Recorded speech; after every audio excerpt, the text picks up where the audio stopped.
Chers amis, c'est le temps des vacances et sans doute que certains des enfants de vos familles ou de vos proches partent en camp, partent en colonie et avant de partir, il faut remplir les sacs, il faut faire les valises.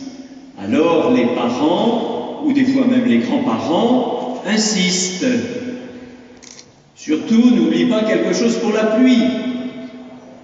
As-tu pensé à ton pull? N'oublie pas la brosse à dents. Nous connaissons cela. Et la liste des choses à ne pas oublier est souvent longue. C'est ainsi que les sacs se remplissent et deviennent trop lourds. Voilà que l'Évangile, lui, nous parle d'un départ, lui aussi. Mais les bagages sont très allégés. Ne prenez même pas de vêtements de rechange. Avouez que c'est étrange. Et un peu plus loin, si on ne vous accueille pas, secouez la poussière de vos pieds. Avouez que c'est bizarre. Alors est-ce que ces vieux textes nous concernent? Je le crois vraiment. Je le crois vraiment. Et il parle, ces vieux textes, il parle de notre mission au Dervalière, à Nantes, aujourd'hui. Parce qu'aujourd'hui, nous tous, nous sommes envoyés dans nos quartiers et nous recevons du Seigneur des consignes. J'en relèverai 3. Oui, d'abord, nous sommes envoyés dans nos quartiers. Jésus va le dire, allez! Et le pape François, vous l'entendez comme moi, vous l'entendez, le pape François ne fait que répéter sans arrêt, sortez! Sortez! C'est le pape qui le répète sans arrêt. Nous avons été choisis pour sortir, pour annoncer la bonne nouvelle, non pas hier, mais aujourd'hui même, au début du XXIe siècle. Nous n'avons pas choisi notre époque, c'est celle-là. Alors, dans ce quartier, forcément, je veux penser à tous ceux qui ont entendu avant nous la parole de Dieu, depuis la création de Saint-Laurent-des-Dervalières en 1964. Je veux penser à tous ces militants d'Action catholique qui se sont succédés ici. Je pense aux militants d'aujourd'hui, aux personnes engagées sur la paroisse ou dans des associations de quartier. Je pense à vous tous qui êtes là. Seulement voilà, je viens à un moment difficile et peut-être que certains se disent vraiment, c'est trop dur. C'est trop dur. C'est trop exigeant. Les événements récents découragent et inquiètent certains. Est-ce que ce que nous avons fait cette année, les autres années, est-ce que ce que nous avons fait est inutile? Nous serions-nous trompés?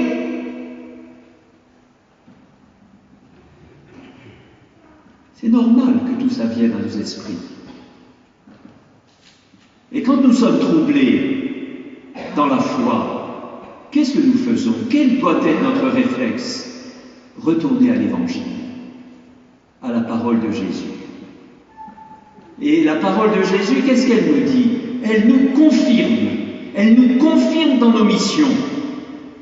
On dit des apôtres, ils expulsaient des démons, ils faisaient des onctions d'huile et les guérissaient. Dit autrement, les amis de Jésus de tous les temps, donc nous aujourd'hui, les amis de Jésus, qu'est-ce qu'ils font?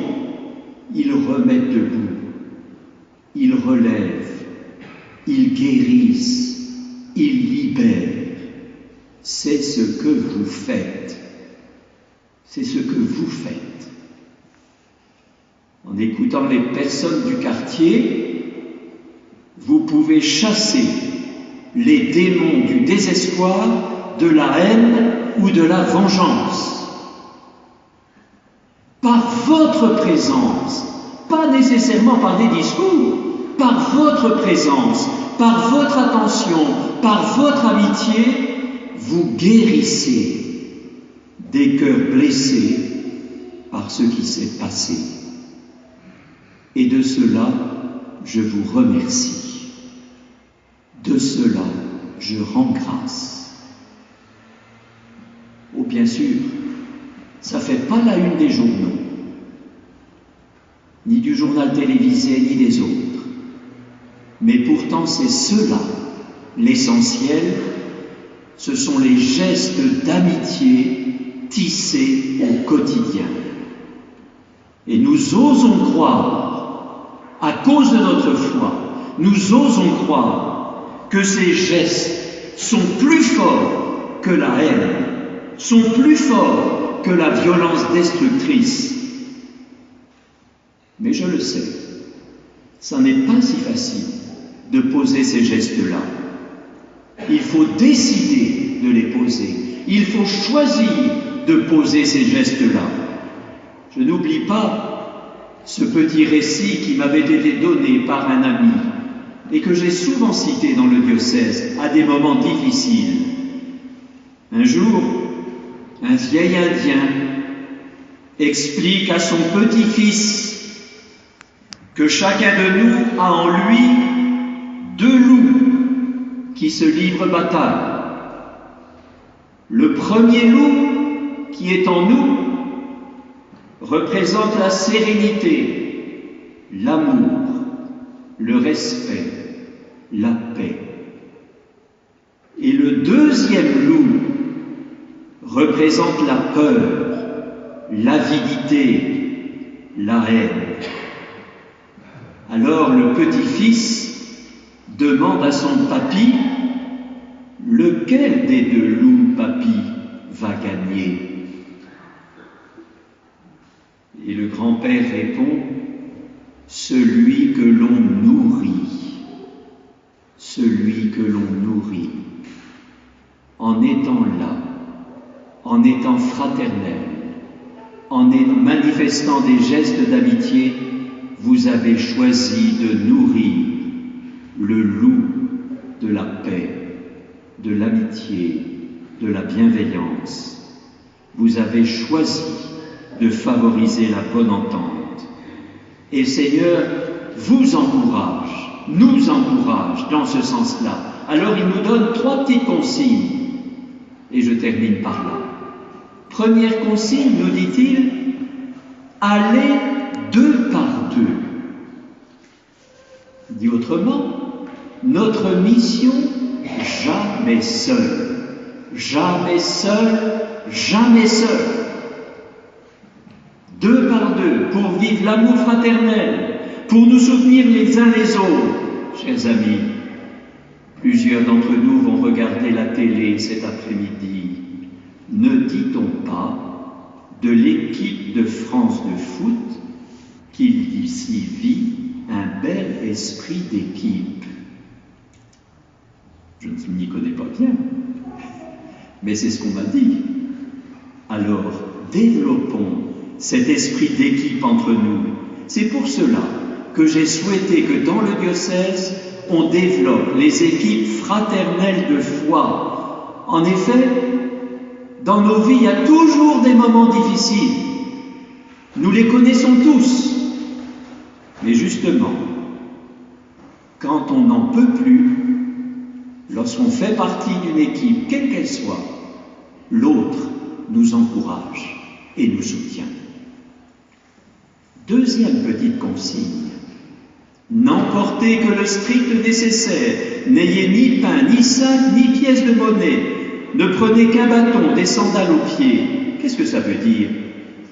Ça parle de la simplicité. De la simplicité.